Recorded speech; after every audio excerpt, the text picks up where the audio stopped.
Okay, now let's go find the gorge trail and get to the bottom of these falls.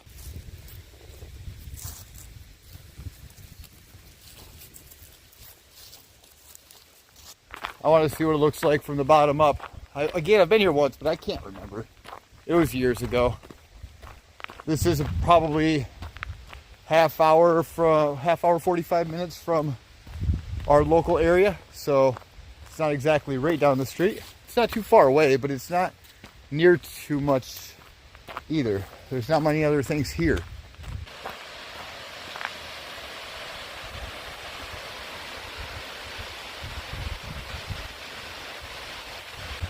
That's the nice part about coming right now too, is we don't have any leaves on the trees.